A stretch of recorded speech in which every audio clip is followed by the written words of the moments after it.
Hello everyone, welcome to ఆర్ఫోకస్ media. ఈరోజు video Andhra Pradesh Visakha steel plant అనేది ఎంత పెద్ద ఫేమస్ ఆంధ్రాకి, విశాఖపట్నంకి మనందరికీ తెలుసు. మొన్నటిదాకా వైఎస్ఆర్సీపీ గవర్నమెంట్ ఉన్నప్పుడైతే మీ అందరికీ తెలుసు ఆల్రెడీ అది మొత్తం నష్టాల్లో నడుస్తుంది, లాస్లో నడుస్తుంది. అది అమ్మితే కానీ ఆ నష్టాలు అవన్నీ తీరవు, దాన్ని ప్రైవేటీకరణ ఖచ్చితంగా చేయాల్సిందని చెప్పేసి దానికి వైఎస్ఆర్సీపీ కూడా ఎక్కడ కూడా వైఎస్ఆర్సీపీ దానికి అగ్నిస్ట్గా ఏడ కూడా మాట్లాడకుండా కేంద్రం అమ్ముతా అంటే ఓకే అమ్మేసేయండి, నాది కాదు కదా పోయేది అన్నక్కడికి అట్లా ఉన్నటి వరకు అట్లా ఉండే. బట్ ఎలక్షన్లో వచ్చేసరికి చంద్రబాబు నాయుడు గారు ఏదైతే కమిట్మెంట్ ఇచ్చారో, ఏదైతే మాట ఇచ్చారో దాన్ని ప్రైవేటీకరణ కాకుండా చూసుకున్న బాధ్యత తెలుగుదేశం పార్టీది. కుటుంబ ప్రభుత్వం అని చెప్పి ఏదైతే కమిట్మెంట్ ఇచ్చారో ఆ కమిట్మెంట్ మీదనే అనుకున్నది సాధించారు ఈరోజు చంద్రబాబు నాయుడు గారు, కూటమి ప్రభుత్వం, పవన్ కళ్యాణ్ గారు. ఈరోజు విశాఖ స్టీల్ ప్లాంట్ ఎక్కడికి పోదు, విశాఖ స్టీల్ ప్లాంట్ ఎక్కడ ప్రైవేటీకరణ కాదు, ఏదైతే ఉందో అదే కొనసాగుతుంది. దానికి సెంట్రల్ గవర్నమెంట్ నుంచి రావాల్సిన ఫండ్స్ ఏవైతే ఉన్నాయో 11,500 కోట్లు, 11,500 కోట్లు సెంట్రల్ గవర్నమెంట్ నుంచి, సెంట్రల్ గవర్నమెంట్ క్యాబినెట్ ఈరోజు ఆమోదం తెలిపింది. దానికి ఏవైతే నష్టాలు ఇవన్నీ ఉన్నాయో నష్టాలన్నీ మీరు క్లియర్ చేసుకోండి, ఇది ఎట్లయితుందో అట్లనే రన్ చేసుకోండి ఆ స్టీల్ ప్లాంట్ని, ప్రైవేటీకరణ కాదు ఏం కాదని చెప్పేసి సెంట్రల్ గవర్నమెంట్ అయితే ఈరోజు క్యాబినెట్లో ఆమోదించడం జరిగింది. ఇంకా దీనికోసం చాలా పెద్ద స్టోరీలు ఉన్నాయి ఆ స్టీల్ ప్లాంట్ గురించి చెప్పాలి అని చెప్పేసి. అంటే మీకేదో ఇప్పుడు ఇది చిన్న విషయం కావచ్చు, బట్ మొన్నటి వరకు ఆ స్టీల్ ప్లాంట్ ఎక్కడ ప్రైవేటీకరణ అవుతుందా, ఎక్కడ ఇంకా బ్రాండ్ ఏముండదు, ఇంకా అది కనుక ప్రైవేటీకరణ అయిన ఉంటే విశాఖ ఉక్కు ఆంధ్రలో హక్కు లేదు, ఏం లేదు, అన్నీ మట్టిలో పోయినట్టే. అందరూ కాంట్రాక్ట్ ఎంప్లాయీస్ అవుతారు. విశాఖపట్నం కూడా పెద్ద అదొక డ్యామేజ్ కింద ఉంటుంది. అది చాలా ఏళ్ళ నుంచి ఉంది అది విశాఖపట్నంలో. విశాఖపట్నంకి ఒక బ్రాండ్ అంబాసిడర్ అండి స్టీల్ ప్లాంట్ అనేది. అటువంటిది అది ప్రైవేటీకరణ అవుతుందంటే జగన్మోహన్ రెడ్డి గారు కనీసం ఒక్క దగ్గరైనా సరే నోరెత్తి మాట్లాడింది లేదు, సెంట్రల్ గవర్నమెంట్ని ప్రశ్నించింది కూడా లేదు. బట్ చంద్రబాబు నాయుడు గారు ఏదైతే ఉందో కూటమి ప్రభుత్వంలో చాలా కీలకంగా డిసిజన్ తీసుకుంది కూటమి ప్రభుత్వం. ఎలక్షన్ల ముందే వాళ్ళు క్లియర్గా చెప్పారు, మా గవర్నమెంట్ వస్తే దాన్ని కాపాడుకుంటామని చెప్పి ఇచ్చిన మాట ప్రకారం చంద్రబాబు నాయుడు గారు, పవన్ కళ్యాణ్ గారు ఈరోజు కాపాడుకున్నారు స్టీల్ ప్లాంట్ని. ఇంకా నాకు తెలిసి వైజాగ్ సిటీలో ఉన్న వాళ్ళందరూ ఇంకా రానున్న రోజుల్లో కావచ్చు, ఇంకెప్పుడైనా కావచ్చు, ఇది గుర్తుపెట్టుకుంటారు ఇది. ఎందుకంటే సెంట్రల్ గవర్నమెంట్ లోపల చంద్రబాబు నాయుడు గారిది ఒక చాలా కీ రోల్ ఉంది.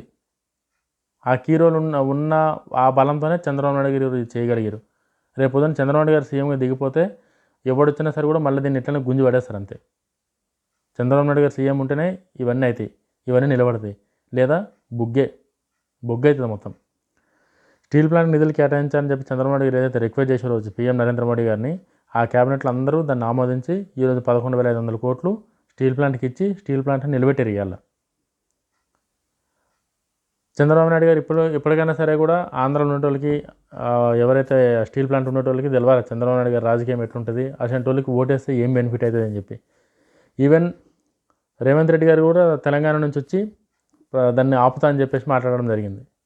ఎవరు ఎన్ని మాట్లాడినా ఏది చేసినా చివరికి చేయాల్సింది చంద్రబాబు నాయుడు గారే. కాబట్టి చంద్రబాబు నాయుడు గారే ఆ ఆంధ్రప్రదేశ్ విశాఖకు ఏదైతే ఆయన ఇంతకుముందు కూడా ధర్నా చేసిండు, ఆయన ప్రతిపక్షం ఉన్నప్పుడు కూడా పోయిండు, ధర్నా చేసిండు. ఆ ధర్నాలు ఏదైతే పేర్కొండో నేను దాన్ని ప్రైవేటీకరణ కానియ్యా, నన్ను గెలిపియ్యరి, నాకు ఎంపీలు ఇయ్యరని చెప్పారు. ఆయన అడిగిన దాని ప్రకారమే వైజాగ్ ప్రజలు, అక్కడున్న ఏరియా ప్రజలు చంద్రబాబు నాయుడు గారికి మద్దతుగా నిలబడ్డారు.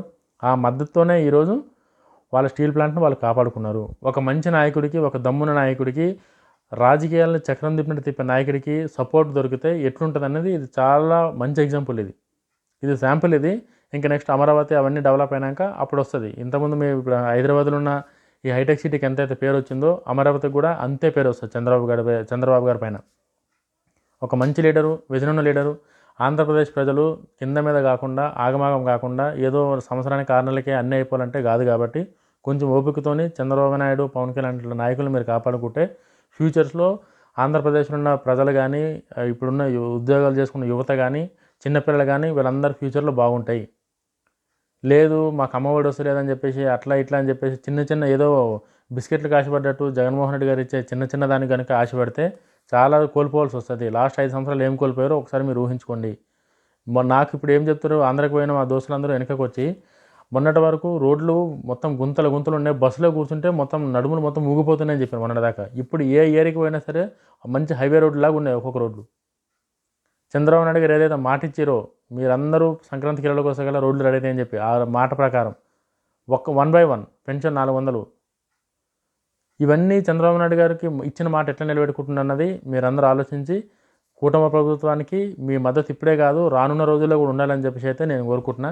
వీడియో కనుక నచ్చితే లైక్ చేయండి, షేర్ చేయండి. జై హింద్.